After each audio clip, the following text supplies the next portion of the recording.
17th century has become a period of important changes for England.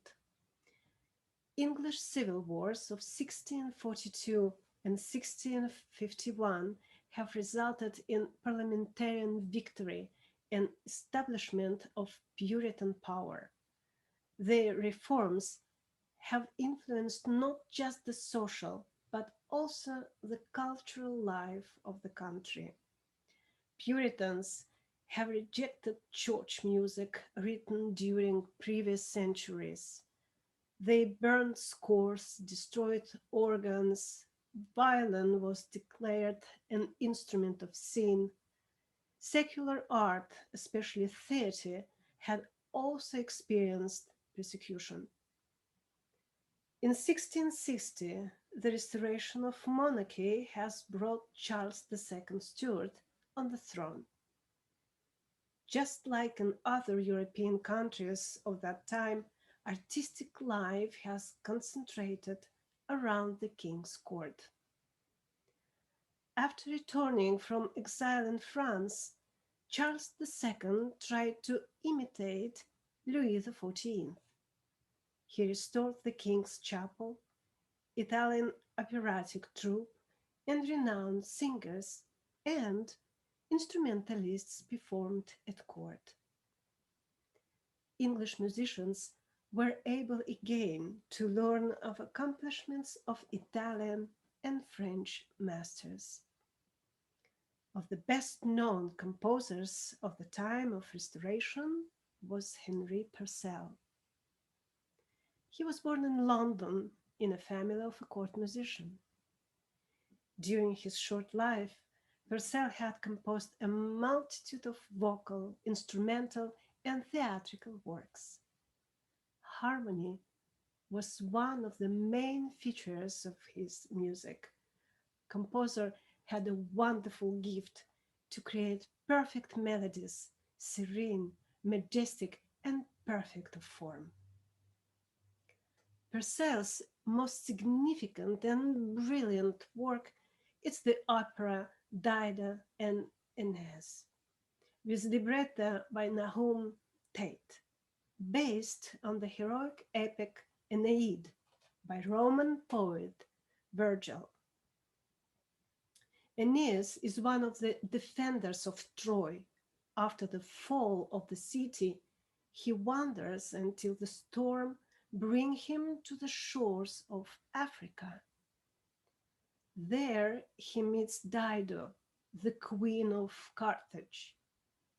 Dido falls in love with the hero, and when Aeneas, commanded by the gods, leaves her, takes her own life.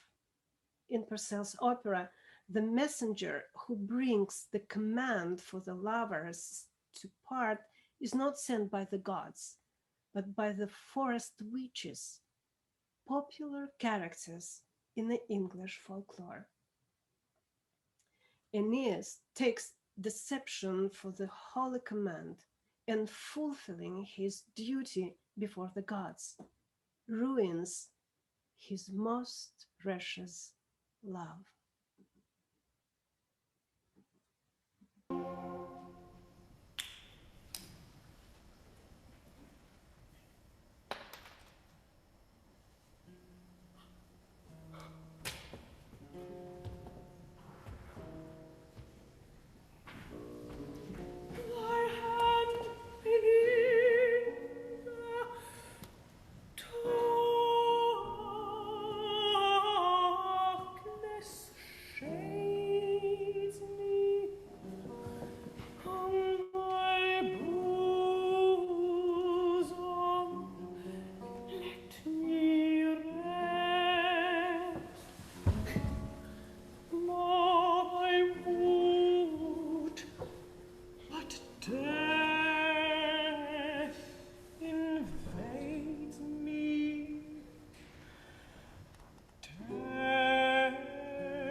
Clavier music in England was known from the beginning of the 16th century and was related to repertoire of lute players and didn't pretend to any creative originality, being mostly linked with folk melodies.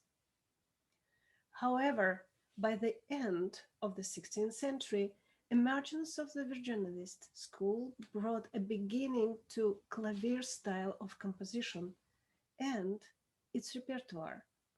This happened during lifetime of Shakespeare, florescence of English humanistic literature and secular art. Virginal is an English name for the harpsichord. School of English Virginalists was formed by William Byrd, John Bull, Thomas Marley, and Orlando Gibbons. Their art incorporates traditions of lute and organ music. From lute music, Virginalists adopted the simplest form as arrangements of songs and dances, as pavans and galliards. From organ music, they adopted fantasies. They created polyphonic compositions for clavier and organ and choral arrangements. Unlike the French clavier music, choice of dances for the virginalist pieces is not very wide. Pavan, Galliard, Passamezzo, Gic, and French Courant. They did not form a suite existing on their own.